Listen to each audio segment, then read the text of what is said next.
To illustrate this, I'll again remind you that Gene Wolfe was a Catholic. In the Catholic Church, priests are referred to with the title of Father. Protestants, however, usually use the term pastor to refer to their leadership, and they typically bear titles such as reverend or minister. Matthew 23 is often cited to support this.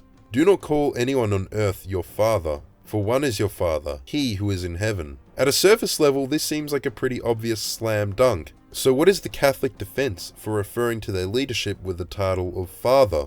The Church would say that the intent of the passage was not to forbid the use of the word Father. After all, can a child not call their own parent Father? They would say it was hyperbole. Jesus was trying to communicate the fact that people shouldn't use their religious beliefs as a method to obtain power and esteem above others, and you shouldn't elevate others to that position using their religious beliefs. In the same chapter, Christ is criticizing the Pharisees who love the best places at feasts, the best seats in the synagogues, greetings in the marketplaces, and to be called by men, Rabbi, Rabbi.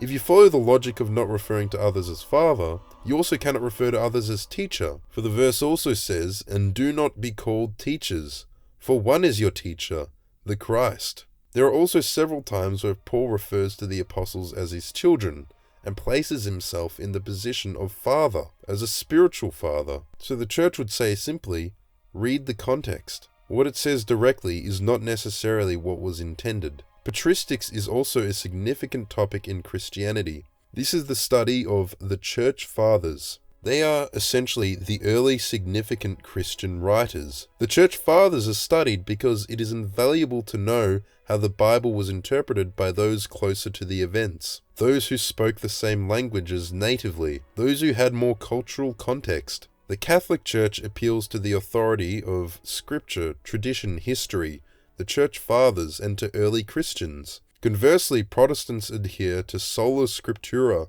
which entails that only the word of the Bible has authority.